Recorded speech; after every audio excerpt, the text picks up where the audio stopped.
noite, candidata, tudo bem? Boa noite, Excelência. Bem, a senhora? Tudo certo. Candidata, iniciando a sua avaliação pela matéria de língua portuguesa, presta atenção na seguinte frase: deve haver muitos interessados na compra do imóvel. Essa frase está correta? Excelência, essa frase está correta. Neste caso, o verbo não deve flexionar, permanecendo como deve haver. Perfeito. Candidata, preste atenção na seguinte frase: estas são as roupas que eu usei na festa ontem. Qual é a classificação morfológica da palavra estas? Excelência, neste caso, estas é um pronome demonstrativo. Feito. Candidata, na frase espeça-se a carta precatória a fim de ouvir testemunhas. Esse a fim é escrito junto ou separado? Excelência, neste caso, afim é escrito separado. Se fosse junto, daria um aras de um significado de, por exemplo, esta pessoa está afim de você, no sentido de realizar um namoro. Neste caso da frase, é separado, com a finalidade de. Perfeito. Candidata, dando continuidade à sua avaliação pela disciplina de Direito, eu gostaria de saber qual é a idade mínima para ser governador de estado. Excelência, a idade de 30 anos, governador e vice-governador. Perfeito. E para juiz de paz, candidata, há uma idade mínima? Excelência, idade de 21 anos neste caso. Perfeito. Candidata, qual é a autoridade competente para pedir, solicitar a prisão temporária? Um minuto, excelência. Perfeito.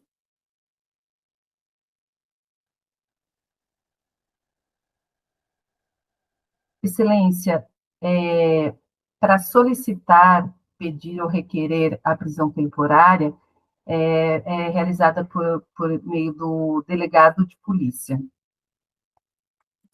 ao juiz. Perfeito. O juiz pode decretar de ofício a prisão temporária?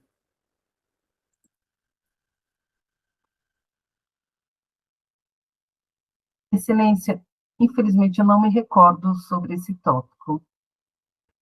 Perfeito. Você saberia me dizer se ela tem um prazo? Infelizmente, Excelência, esse tópico não realizei revisões recentes, então não saberia responder. Perfeito. Candidata, você saberia me dizer quando ocorre a estabilidade do funcionário público de acordo com a Constituição? Sim, Excelência, é a partir de 3 anos de efetivo exercício no cargo. Perfeito, candidata. Dando continuidade à sua avaliação pela disciplina de criminologia, segundo Benjamin Mendelsohn, qual é o tipo de vítima quando se tem um homicídio privilegiado por relevante valor moral ou social?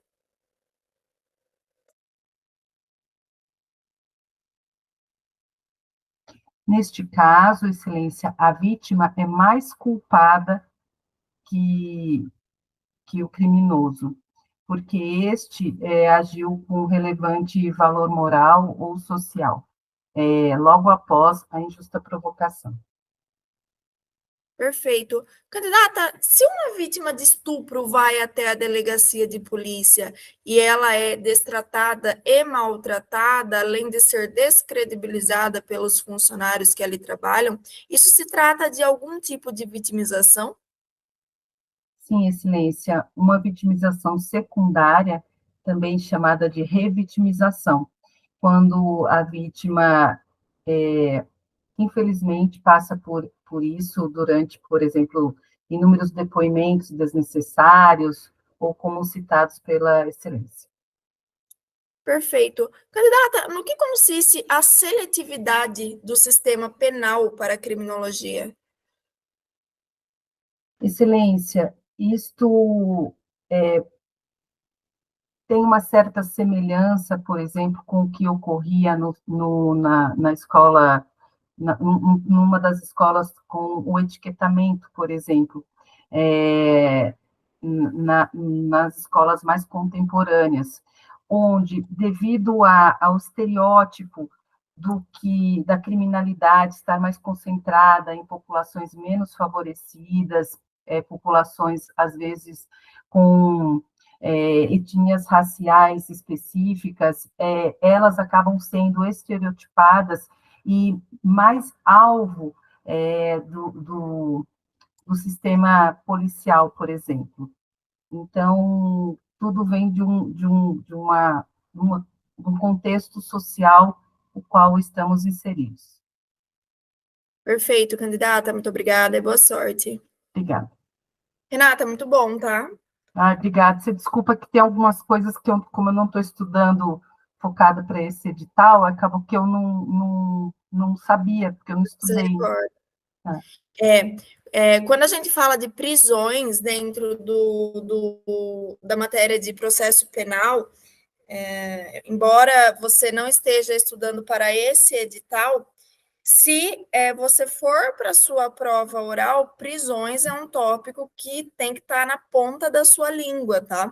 As prisões cautelares ali, a que a gente tem a prisão preventiva, a prisão temporária, o estado flagrancial, né, da prisão em flagrante, elas têm que ser extremamente lidas e relidas e devem estar ali na ponta da língua, caso haja ali um questionamento sobre isso. Afinal, é com isso que a Polícia Civil basicamente trabalha, né? Ela trabalha ali nas medidas cautelares pré-executórias ali, pré-judiciais ali. Então, sobre a prisão temporária, já iniciando por essa questão e depois eu passo para as outras, a autoridade judiciária é quem decreta essa prisão, né, que está descrita em lei própria. Essa prisão é uma prisão solicitada, requerida, tanto pelo Ministério Público quanto pela representação da autoridade policial, tá? O juiz, ele decreta, mas ele não pode violar o sistema acusatório, dando de ofício essa prisão sem o requerimento ali das partes, né? Que nesse caso é o MP ou a autoridade policial, não são propriamente partes, mas só para que nós entendamos aqui. E a Lei 7.960, ela nos diz ali que a prisão temporária ela vai ser decretada pelo juiz em face da representação da autoridade policial, o requerimento do Ministério Público, e tem o prazo de 5 dias, prorrogável por igual período, salvo prorrogável por igual período, quando comprovada a extrema necessidade, a extrema e comprovada necessidade ali. Na hipótese de o delegado estar pedindo ainda, o juiz ele ouve o Ministério Público antes de decretar a prisão. O juiz ele tem até 24 horas para dar esse despacho decretando a prisão temporária, e para crimes hediondos, esse prazo de 5 dias que ela tem é um prazo material, vale lembrar, né? Esse prazo de 5 dias que ela tem se tornam 30 dias. Então, para crimes comuns, a prisão temporária tem o prazo de 5, para crimes hediondos, gente, vocês me perdoem a dicção, viu? A prisão temporária tem o prazo de 30 dias, tá? Prorrogável também por igual período. Já arrematando aqui, direito, a estabilidade do funcionário público, de fato, ela ocorre depois de 3 anos, né? São estáveis após 3 anos de efetivo exercício os servidores que são nomeados para cargo de provimento efetivo em virtude de concurso público. A efetividade do servidor vem através dessa forma de provimento, que é a nomeação, a aprovação em concurso público, o que diferencia, por exemplo, os funcionários, os servidores efetivos dos servidores comissionários, né? Dos servidores comissionados, que aí esses sim não detêm a estabilidade e são cargos de livre nomeação e livre exoneração. Ainda que se detenha essa estabilidade, o servidor público estável ele pode perder o cargo em alguns procedimentos, como, por exemplo, em virtude de sentença judicial transitado em julgado, em virtude de processo administrativo em que ele tenha assegurado ali a ampla defesa, ou mediante processo de avaliação periódica de desempenho, né? E também se assegura a ampla defesa. Então, de fato, eu te perguntei sobre quando ocorre a estabilidade do funcionário na expressão correta, tecnicamente, né, mas do servidor público, e após 3 anos de efetivo exercício, isso está lá no artigo 41 da Constituição Federal. Sobre as idades, aqui os direitos políticos, né, nós temos algumas idades para que as pessoas possam se candidatar a determinados cargos, tanto do executivo quanto do legislativo, e aí, de fato, sobre governador e vice-governador, a idade mínima comprovada na data da posse é de 30 anos, para o juiz de paz, 21 anos, também 21 anos para deputados, prefeito e vice-prefeito. Para vereador, o cargo mais básico que a gente tem ali no legislativo, 18 anos, e para senadores, que é aqueles que julgam o impeachment do presidente, ou seja, o cargo que está lá em cima, na ponta do legislativo, e para presidente e vice-presidente, nós temos ali a idade mínima de 35 anos. Em direito, Renata, eu fecho a sua nota num total de 75 pontos, tá? Em criminologia, aquela vítima que, quando se ocorre ali no ato um homicídio privilegiado por relevante valor moral ou social, de fato, ela é a vítima mais culpada que o delinquente, segundo Mendelssohn, né? Ou a vítima provocadora. E essa categoria aí, ela engloba uma vítima que dá causa ao crime, né?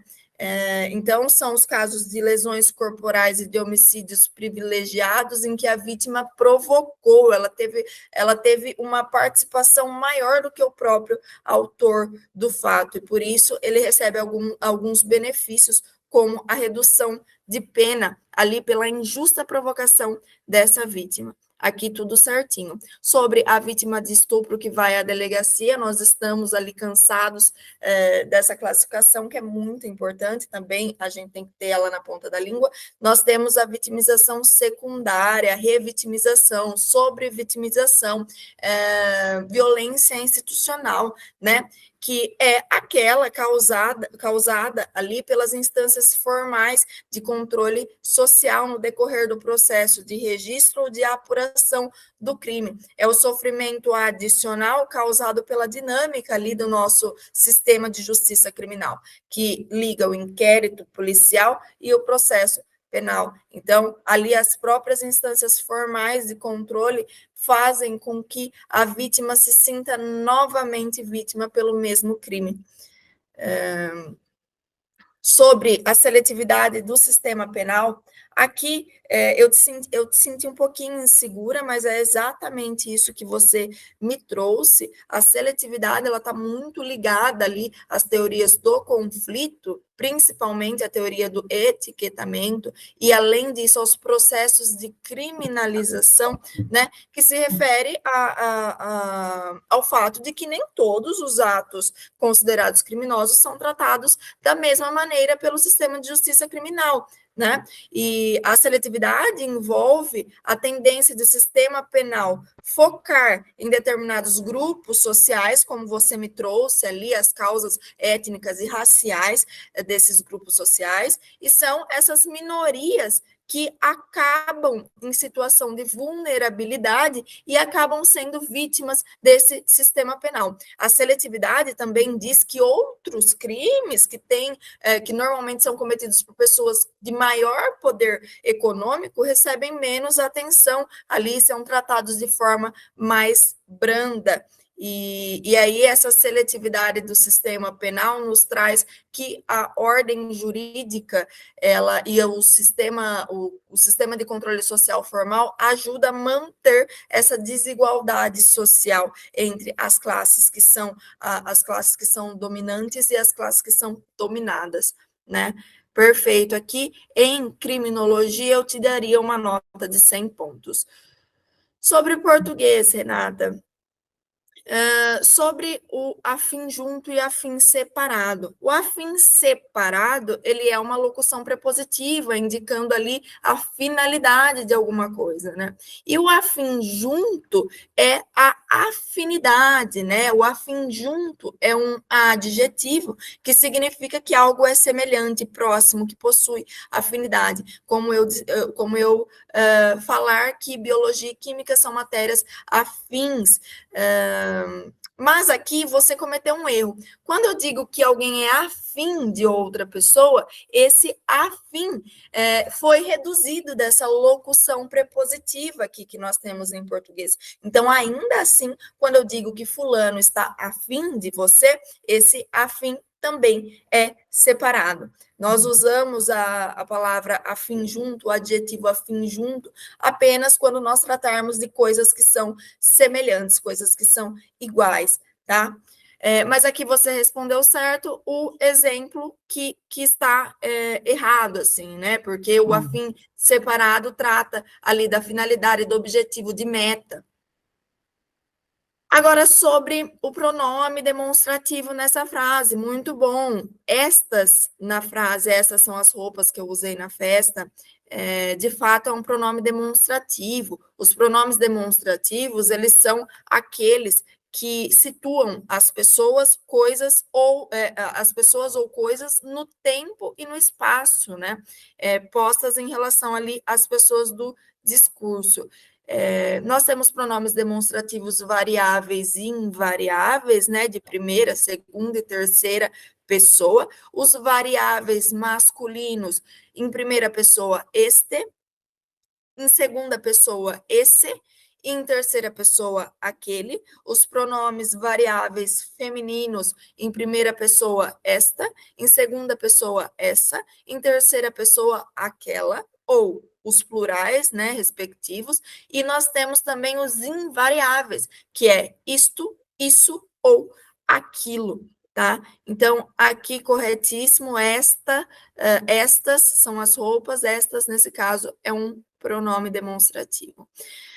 Sobre o deve haver muitos interessados na compra do imóvel. Deve haver aqui, de fato, ele se mantém no singular, porque o haver, ele é o verbo principal dessa frase, né, dessa oração. E como verbo principal, ele leva a sua impessoalidade para o verbo deve, né? E aí toda locução verbal é abrangida por essa impessoalidade. O verbo haver, no sentido de existir, ele não varia para a terceira pessoa do plural, então ele fica no singular e ele é um verbo transitivo direto nesse caso. Quando eu digo que deve haver muitos interessados ali é um objeto direto e não sujeito do verbo haver, que nesse caso é um sujeito inexistente. O verbo haver com sentido de existir não tem sujeito, não aceita sujeito. Aqui está certinho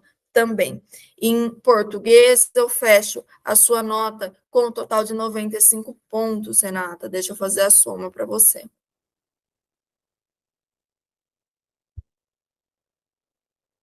Você tem alguma dúvida nessas questões? Não, tá.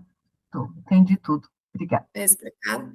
Então, a gente fecha com um total de 90 pontos a sua arguição de hoje. Muito obrigada, Renata. Obrigada, viu? Vamos, Amanda? Vamos lá. Feito. Boa noite, candidata. Iniciamos a sua avaliação pela disciplina de língua portuguesa. Candidata, eu gostaria que você prestasse atenção na seguinte frase: meu coração é um motor acelerado. Qual seria a figura de linguagem presente nessa frase? Excelência, a figura de linguagem presente é a metáfora, que faz uma comparação implícita entre o coração ser como um motor. Perfeito. Candidata, preste atenção na seguinte frase: os remédios estavam na seção de medicamentos. Soletre para mim a palavra seção. Perfeitamente. A palavra seção é escrita da seguinte maneira: S-E, C cedilha, A, tio, O, seção. Perfeito. Candidata, na frase, o ladrão esteve frente a frente com o policial, há o uso indicativo de crase? Um momento, por gentileza. Não, Excelência, neste caso de palavras repetidas, não há o uso da crase. Perfeito. Candidata, dando continuidade à sua avaliação pela disciplina de Direito, eu gostaria que a senhora citasse para mim duas atribuições da Polícia Civil elencadas na Constituição Federal. Perfeitamente, Excelência. As atribuições da Polícia Civil que estão elencadas na Constituição, no artigo 144, cabe a investigação dos crimes através dos inquéritos e demais diligências, e também o papel da Polícia Judiciária efetuando os mandamentos do ordenamento jurídico, auxiliando o ordenamento jurídico no cumprimento de mandados, por exemplo. Perfeito. Candidata, cite para mim duas qualificadoras do crime de furto. Excelência, são qualificadoras do crime de furto o concurso de pessoas e a utilização de chave falsa. Perfeito. Candidata, o furto conta com alguma majorante? Sim, Excelência, é uma majorante do crime de furto o fato dele ser praticado durante o repouso noturno.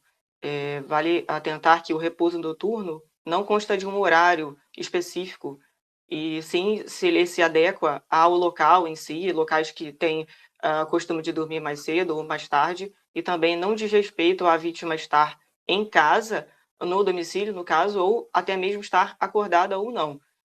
Constando do repouso noturno, é apenas essa questão temporal mesmo, cronológica. Perfeito. Candidata, como se caracteriza o crime de organização criminosa? Perdão, candidata, eu gostaria de saber sobre o crime de associação criminosa.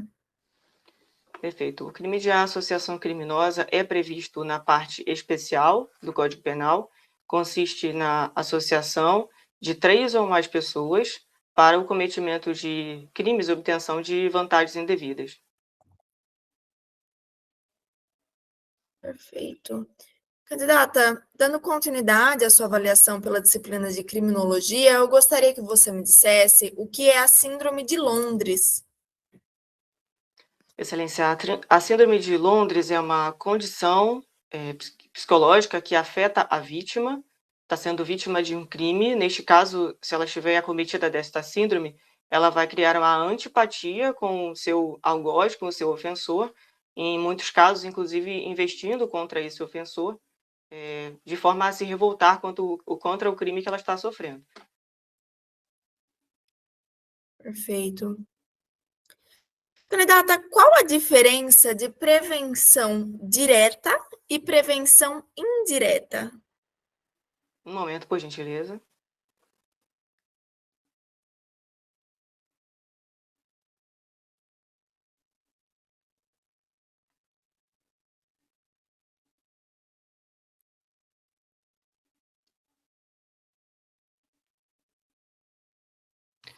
Excelência, a prevenção direta diz respeito aos fatores que estão diretamente ligados à iminência do cometimento de crimes.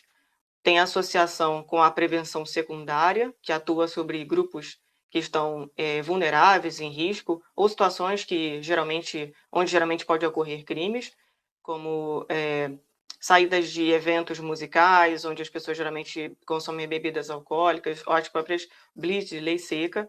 Essa seria o tipo de prevenção direta. E a prevenção indireta, ela está mais ligada a prevenções difusas, né, que respeitam a coletividade, e também em relação a situações geralmente sociais, e tem relação com a prevenção primária, que são fatores que indiretamente vão diminuir as chances do indivíduo delinquir, providenciando para ele aspectos básicos como educação, como saúde e alimentação, condições sociais, para que ele não fique vulnerável, prevenindo indiretamente para que esse indivíduo não se torne um criminoso futuramente. Perfeito, candidata. Você saberia me dizer qual é a finalidade da prevenção geral positiva? A prevenção geral positiva, ela atua em relação à coletividade, à sociedade, e não à pessoa do preso como a prevenção especial. Ela é positiva no sentido de que ela tem o papel de reforçar o caráter benéfico do direito penal, reforçar a confiabilidade da sociedade na eficiência do direito penal, no funcionamento das leis, proporcionando para a coletividade um senso de justiça e de segurança. Perfeito, candidata. Muito obrigada e boa sorte. Obrigada. Muito bom, Amanda. Vou colocar meu computador carregar aqui, senão vai desligar Tá no meio bom. da banca. Bom, parabéns. Basicamente todas as questões aí você mandou muito bem. Criminologia, eu gosto da forma que você traz um resumo muito objetivo daquilo que eu te pergunto, indo direto ao ponto. A explanação sobre prevenção direta e indireta, muito boa, tá? É uma classificação que não se usa tanto, e saber explicar, correlacionando ali com a prevenção primária e secundária, é sensacional e traz para a gente uma dimensão daquilo que você sabe, no sentido de você, além de saber a matéria, você consegue sintetizar essa matéria e explicá-la. Isso é muito bom.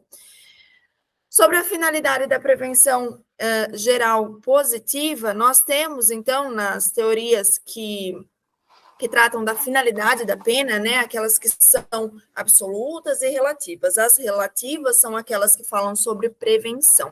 Dentro da prevenção, nós temos a prevenção especial, aquela destinada ao indivíduo, ao condenado, e nós temos a prevenção geral, que é aquela destinada à sociedade como um todo. A prevenção geral negativa é aquela prevenção por intimidação, né? E a pena aplicada ao autor do delito leva os demais membros do grupo social a repensar antes dessa prática delituosa que eles poderiam cometer. E aí nós temos a prevenção geral positiva ou integradora, que é exatamente isso que você me trouxe, age na consciência geral dessas pessoas, né?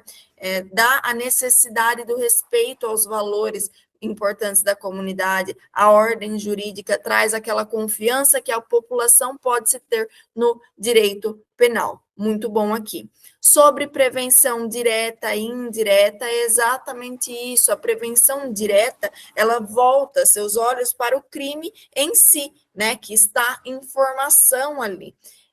Seja aquele crime que pode acontecer, os fatores de risco social são grandes, como na prevenção secundária, seja naqueles crimes que já aconteceram e que o Estado quer evitar que aconteça de novo. Ou seja, a prevenção direta age no crime.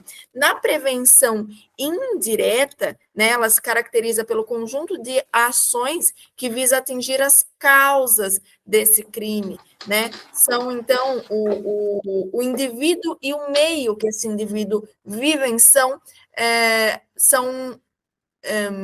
aspectos que a prevenção indireta se volta para que esse indivíduo tenha qualidade de vida e, com essas medidas de longo prazo, focando ali nas causas criminógenas, essa pessoa não delinqua. Então, age antes de o crime se iniciar, correlacionando ali com a prevenção primária.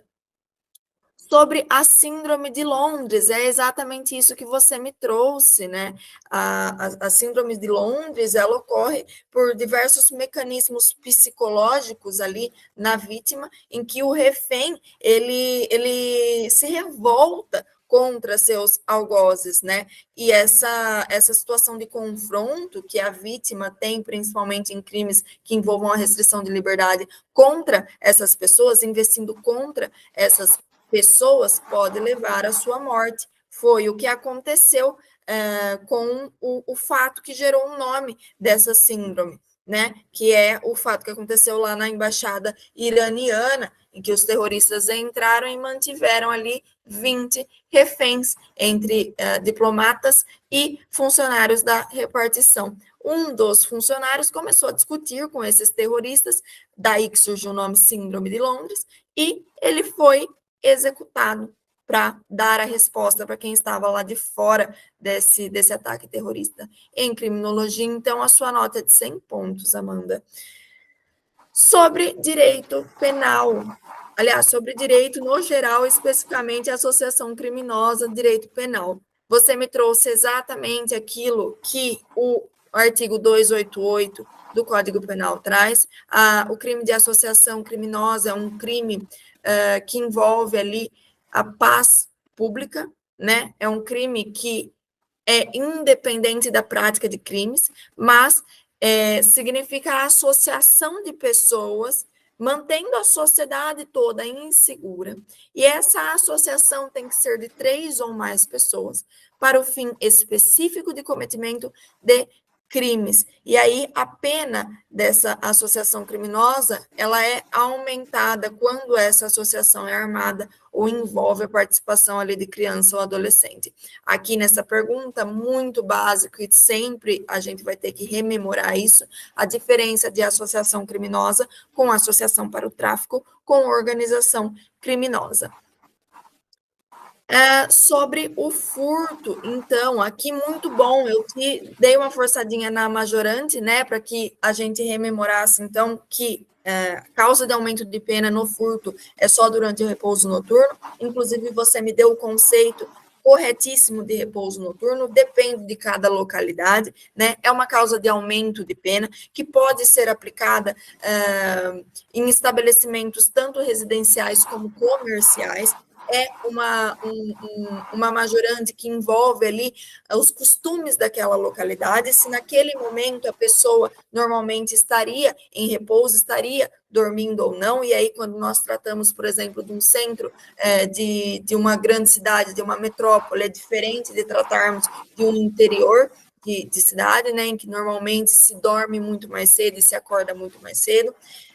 Aqui eu te questionei sobre 2 qualificadoras, e aí você me trouxe a chave falsa, a utilização da chave falsa e o concurso de pessoas. De fato, se o crime ele é cometido com emprego de chave falsa, mediante concurso de 2 ou mais pessoas, com abuso de confiança, fraude, escalada, destreza, ou com destruição ou rompimento de obstáculo à subtração da coisa, esse crime tem sua pena qualificada de 2 a 8 anos, sendo que o furto simples tem a sua pena de 1 a 4 anos. Então, aqui, corretíssimo, ali no 155, desde o parágrafo 4º até o parágrafo 7º, nós vamos encontrar formas qualificadas desse crime. Sobre as atribuições da Polícia Civil, de fato, a Polícia Civil, pela Constituição Federal, no 144, parágrafo 4º, tem a competência, incumbe a Polícia Civil, ressalvada a competência da União e exceto em crimes militares, a função de polícia judiciária e a apuração de infrações penais, né? Então, a Polícia Civil, Polícia Judiciária, nós sabemos que é aquela que é repressiva, investigativa. Ela entra em cena após a falha, vamos dizer assim, da polícia administrativa, quando o crime ele já aconteceu.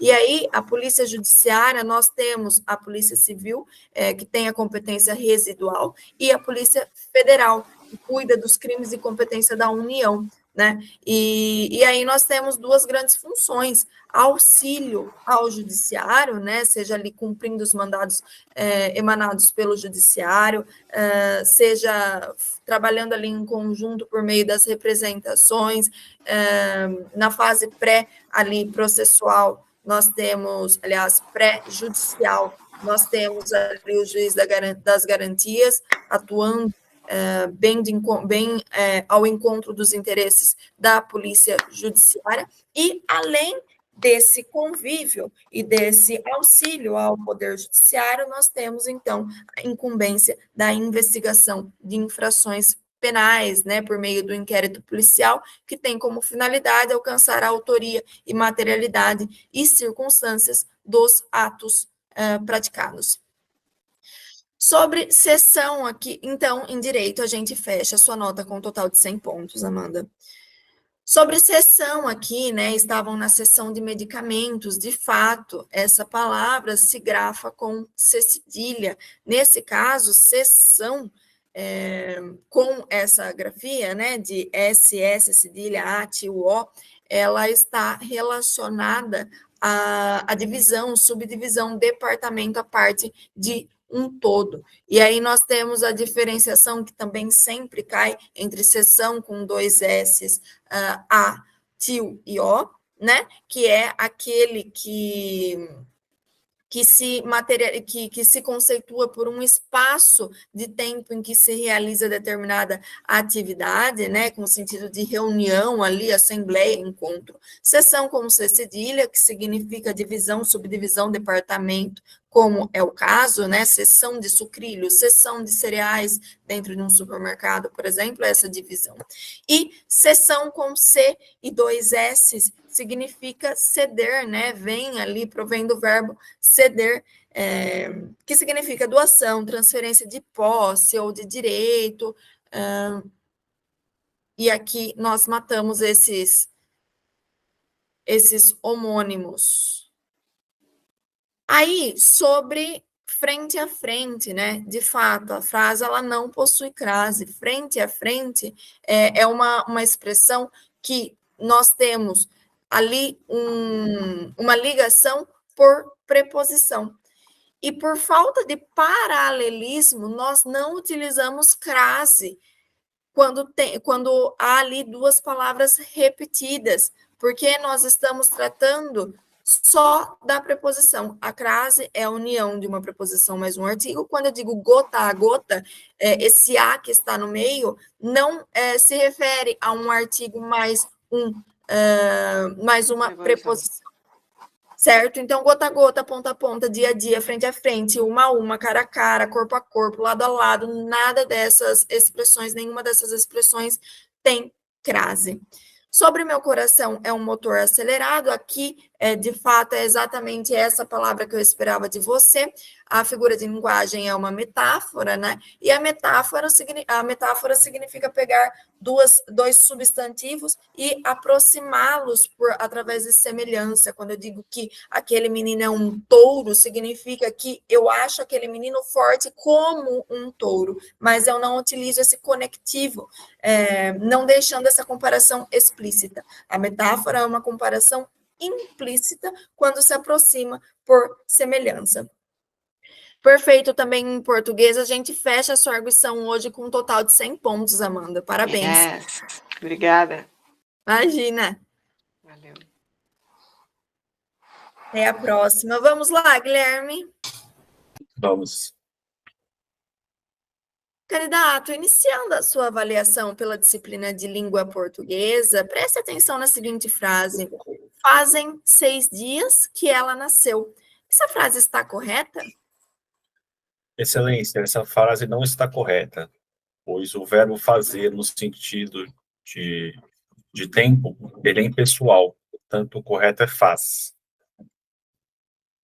Perfeito. Candidato, o que está correto dentro dessa frase? As perdas de alimentos são um desafio para a sociedade ou as percas de alimentos são um desafio para a sociedade? Excelência, o correto é as perdas de alimentos são um desafio para a sociedade. Perfeito. Candidato, o que seria um substantivo abstrato? Excelência, o substantivo abstrato, ele depende de uma ação humana, como, por exemplo, os sentimentos, ele não tem uma derivação própria, como o substantivo concreto. Perfeito. Você saberia me dar um exemplo de substantivo abstrato? Sim, excelência, como, por exemplo, alegria, tristeza, felicidade. Perfeito. Candidato, dando continuidade à sua avaliação pela disciplina de Direito, eu gostaria de saber se consumir droga é um fato típico. Excelência, atualmente, o consumo de drogas está previsto na lei de drogas. É considerado um crime, porém, atualmente, o STF, tratando sobre o assunto, considerou como uma infração administrativa. Perfeito. Candidato, diferencie para mim o flagrante esperado do flagrante preparado. Excelência, no flagrante esperado, os agentes policiais, eles fazem uma campana e esperam a consumação do delito. Já no flagrante preparado, os agentes policiais, eles instigam a consumação do delito. Perfeito. O flagrante preparado é válido, candidato? Excelência, atualmente o flagrante preparado é considerado ilícito. Perfeito. Candidato, explique para mim o que é o concurso material de crimes.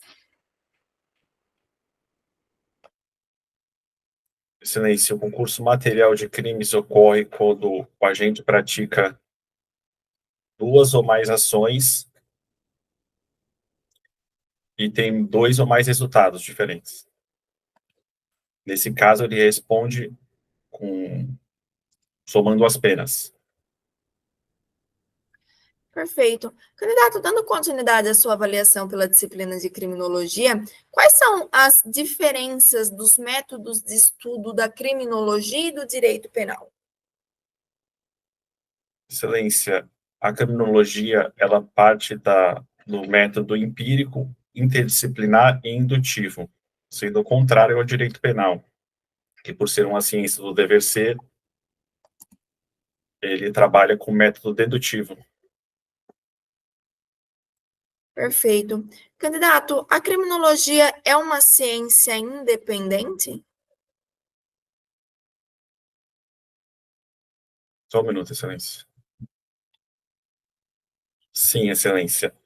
A criminologia é uma ciência independente, pois ela possui métodos próprios, como o crime, o criminoso, a vítima e o controle social, e possui sua finalidade e seus objetivos, por isso é uma ciência independente. Porém, ela é interdisciplinar, ela agrupa outras ciências, como, por exemplo, a estatística, a sociologia, a psicologia. Perfeito. Candidato, dê um exemplo para mim em que nós vemos, em que se vê a teoria da subcultura delinquente sendo aplicada. Excelência, a teoria da subcultura delinquente trata-se de uma teoria do consenso, ao qual foi trazida por Albert Collen. Ele acreditava que havia outras subculturas dentro da cultura dominante. Posso citar como exemplo gangues de motoqueiros, gangues de ruas, entre outros. Perfeito, candidato. Muito obrigada e boa sorte. Obrigado. Muito bom, Guilherme. Em criminologia, principalmente. A gente vê a diferença de quem estuda realmente em criminologia, que se tem ali um discurso muito forte em criminologia. Eu gosto de criminologia, mas tem umas teorias bem... É uma matéria que Não adianta, em direito ainda nós temos ali a letra de lei para decorar, se some da nossa cabeça, a gente recita ali a letra de lei, mas em criminologia isso não existe, em criminologia nós temos que saber mesmo, e é muito legal. E aí, iniciando então por criminologia, de fato, a subcultura delinquente tem como um dos seus maiores exemplos ali o exemplo de gangues, né? A subcultura delinquente traz para a gente uma teoria, é uma teoria do consenso, idealizada por Cohen, e aí ele diz que há, dentro da cultura dominante, outras subculturas, né, e que promovem comportamentos criminosos dentro dessa cultura dominante, que promove violência, que promovem atividades ilegais como parte da sua identidade e da sua estrutura social. Essas pessoas que estão dentro dessas subculturas, elas passam a assumir para si esses valores do grupo mais do que os valores que a cultura dominante nos traz. E esse exemplo é o exemplo clássico dessa teoria. Sobre a criminologia ser independente, de fato, aqui você só trocou me dizendo que os métodos, você me trouxe os objetos nos métodos, tá?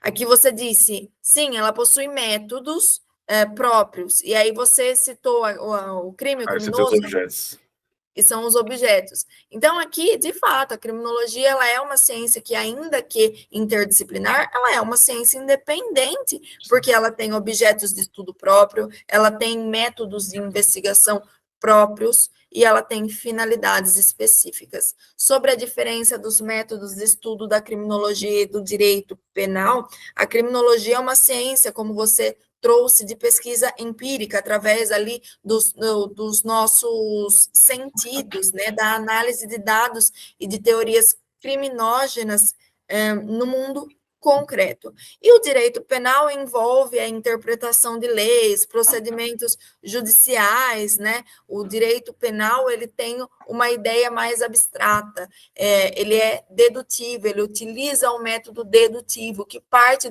do abstrato de leis normativas para se chegar ao fato concreto, enquanto a criminologia, ela se utiliza ali de uma ciência do ser, né, de uma ciência que parte do concreto para depois tirar alguma conclusão. Muito bom, em criminologia eu fecho a sua nota com um total de 100 pontos, Guilherme.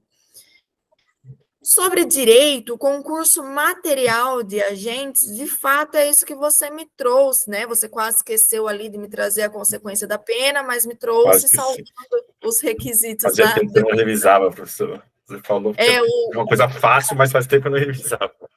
A parte geral do Código Penal, ela traz para a gente esse aspecto de ser uma coisa muito elementar, muito básica. Muito básico, faz muito tempo que eu não reviso. Você falou, quase que eu podia deformar.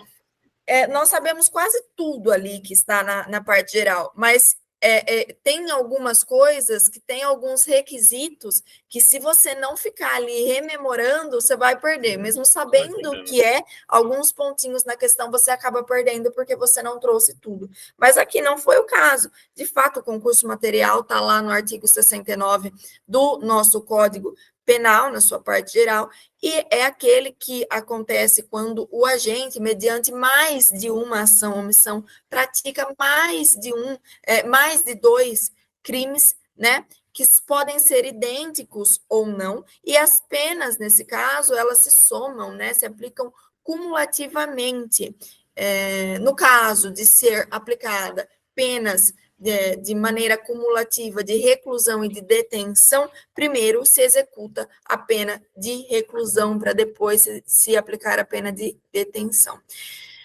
Sobre o flagrante, né? O flagrante preparado ou provocado é aquele em que há indução, a instigação para que alguém pratique o crime com o objetivo de efetuar a prisão. É o que se faz, por exemplo, no caso do agente policial que instiga a pessoa a cometer aquele crime, e aí, quando esse crime é cometido pela pessoa, o STF diz que é uma hipótese de crime impossível, porque não há crime quando a preparação do flagrante pela polícia torna impossível a sua consumação. Não à toa que nossa lei de drogas traz a responsabilidade do agente que entrega a droga para policial ou agente disfarçado, né? Porque aí se tornou uma hipótese de flagrante preparado que é legal. Então, nós temos essa hipótese de flagrante preparado legal quando se entrega a droga a agente disfarçado, né? A pessoa que, em tese, estaria provocando aquele crime, na lei de drogas e na lei no Estatuto do Desarmamento, né, que também entregar armas de fogo para o policial configura ali o tráfico dessas armas, o tráfico ilegal. Sobre o flagrante esperado, é aquele em que a polícia fica ali sem ter, né, nenhuma provocação. Renata, pode falar, viu? Pode me interromper. Eu não entendi direito isso que você falou. Por que fica crime impossível? Naquela definição lá de impropriedade absoluta do objeto, tal, por que nesse caso ficaria um crime impossível?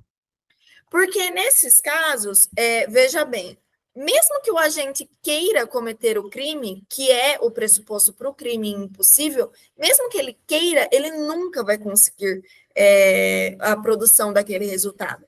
Porque se a pessoa, por exemplo, ela quer praticar um furto, é o caso por exemplo, da empregadora, né, que tem uma empregada doméstica que deixa a nota de R$50 ali em cima, esperando que a funcionária furte essa nota. Como ela está sob vigilância, mesmo que ela queira furtar os R$50, essa funcionária da casa ali dessa pessoa, ela nunca vai conseguir, porque essa pessoa está vigiando para que ela não faça aquilo. E aí, quando se dá o flagrante, nós damos o flagrante de um crime que nunca houve a possibilidade de ele acontecer. Entende? Então, mesmo que o agente quisesse praticar aquela ação dentro daqueles meios, ele não conseguiria praticar. Porque a obra do agente provocador torna impossível a sua consumação. Entendi. Então, na verdade, não seria exatamente naquele conceito de crime impossível, de absoluta impropriedade do objeto ou do meio que vai empregar. Seria por outro motivo. Na realidade, seria meio que a união dos dois ali, né? Porque o objeto, ele não será danificado, subtraído, ou qualquer o núcleo ali do tipo penal nesse aspecto, e ainda assim, o meio que se utiliza para isso, né, o modus operandi que se utiliza para isso, ele não poderia ser utilizado. Então, é meio que uma mistura. O crime é impossível porque a consumação dele é impossível. Tá certo. Obrigada. Do que, sobre esse entendimento, eu gosto sempre de trazer que câmeras, por si só, dentro de estabelecimentos comerciais, elas não geram o crime impossível. É uma jurisprudência, né? Isso sempre Pendículas também, né? E nem a presença de segurança particular nem a presença também. de segurança. Exatamente. Então, por si só, porque algumas defesas vinham com essa alegação, né? Mas o meu cliente ele não poderia ter furtado aquele supermercado, aquela loja, seja o que for o comércio, porque ele estava sendo vigiado pelos seguranças. E aí se retirou isso. Só o fato de ter segurança ou de ter câmera não significa que o crime era impossível de acontecer. E aí, então, o flagrante esperado, eu já tinha falado do flagrante, tá, o flagrante preparado, então, é isso, e o flagrante esperado é aquele que ocorre quando policiais, por exemplo, eles ficam sabendo que um crime vai ser praticado, e com base nessa informação, eles vão até o local e sua conduta é passiva, né? Eles ficam ali esperando a prática do crime. E aí, quando o crime acontece, eles entram e dão voz de prisão. Esse flagrante é válido, tá? E o preparado, de fato, ele não é válido. Ainda sobre direito, nós temos ali o consumir drogas, né? Se é um fato típico. O consumir drogas... Dessa, por causa do entendimento do STF recente, é mais... Mas na realidade, consumir drogas nunca foi um fato típico. O que nós temos como fato típico é o fato de portar essa droga, né? O fato de guardar, de adquirir, de ter em depósito, de transportar, de trazer consigo para consumo pessoal essa droga sem autorização ou em desacordo com determinação legal. Por quê? Porque o tráfico de drogas, né, os crimes de drogas, eles são crimes que têm uma vitimização difusa, né, que abrange ali a saúde pública. Então, se eu punir o consumo da droga, eu estou violando o princípio da alteridade do direito penal, que não se pune aquele que resolve infringir ali um bem jurídico que é de total responsabilidade sua, é seu, né? Então, aquele que consome a droga, ele não está abrangido no artigo 28. O que o 28 criminaliza é o porte para consumo, né? Colocar a sociedade, a comunidade ali em risco por conta dessa droga que a pessoa porta para o consumo próprio. Sobre o STF aqui, né? Olha, aqui está tendo muita confusão. O STF, ele veio trazendo, eu ainda não estudei esse julgado, tá? Eu estou querendo estudar ele já faz umas 3, 4 semanas, mas ainda não deu. Mas pela informação que meus professores passam, o que o STF fez foi colocar uma quantidade para que se diferencie o que é tráfico, o que é consumo próprio, que no caso são 40 gramas, e isso só serve para maconha, tá? Então, não que seja uma infração administrativa, segue sendo crime, só que não será crime de tráfico e será crime de porte para consumo pessoal, 40 gramas aí de maconha, tá? Isso tudo, é claro, né, gente? Tudo isso sendo avaliado ali de acordo com outros aspectos. Concreto. Não apenas com a quantidade. Pode falar, Amanda. Era isso que eu ia falar, que apesar da quantidade ter sido estipulada em um número específico, o contexto fático não está sendo desconsiderado da mesma forma que acontecia antes. Era só exatamente isso. Exatamente. Então, assim, quando saiu esses 40 gramas, gente, 40 gramas é uma quantidade grande, né, para consumo pessoal, ainda mais se a gente estiver falando da maconha. Mas isso é levado em consideração junto com todos os outros fatores, e eu acho que os operadores ali de direito, inclusive não, especialmente os de polícia judiciária, eles estão levando ali o contexto fático de um geral, né? Acertadamente, a meu ver. E aí, em direito, então, eu não tiraria totalmente esse ponto seu sobre o consumo de drogas, tá? Porque você me trouxe ali aspectos do artigo 28, soube me explicar bem sobre o flagrante esperado e o flagrante preparado, e além disso me trouxe o conceito de concurso material. Voltou a dar o exemplo, né, professora, do preparado e do esperado. Depois eu pensei, o exemplo, errar o exemplo, cagar a explicação todinha. Então, o ruim do exemplo é isso. O exemplo a gente só dá se a gente tiver certeza absoluta daquilo que a gente está falando. Se eu errar o exemplo, eu vou cagar a explicação. Porque, na verdade, o que eu penso se eles só estão me perguntando aquilo, tudo aquilo que eu trouxer a mais tem que estar perfeito. Melhor. Porque eu estou decidindo trazer a mais, sabe? Então, essa é a minha visão. Você responder uma coisa mais ou menos correta, mas que foi perguntada, ok. Agora, é o mesmo exemplo que eu falo sobre citar artigo de lei. Mas eu não posso citar? Pode, cara. Se você tiver certeza daquilo que você está falando, vai. Entende? Eu citaria? Não. Mas se você tiver certeza daquilo que você acha, pode ir. Mas aqui, então, perfeito, em direito, a gente fecha a sua nota com um total de 95 pontos, tá? Em português, aqui você trouxe corretamente o conceito de substantivo abstrato. O substantivo abstrato é aquele que depende de uma ação humana para que ele exista, né? Ele não tem uma existência própria, independente do ser humano. Então, são sentimentos como, por exemplo, a alegria, a tristeza, né? E aí, aqui, eu só vou falar uma coisa que eu estou vendo bastante gente errando nisso.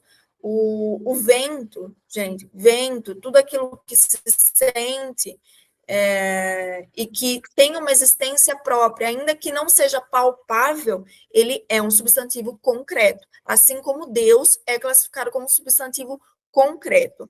Não tem muita relação com aquilo que a gente aprendia na escola do que é palpável e do que não é palpável, aquilo que eu posso pegar ou não. Substantivo concreto é aquele que tem a sua existência independente da ação de qualquer outro substantivo. E substantivo abstrato é aquele que depende de outro para tê-lo, né? Para ter a existência dele. Aqui, perfeito, a alegria, a tristeza, o amor são exemplos de substantivo abstrato. Sobre perda e perca, né?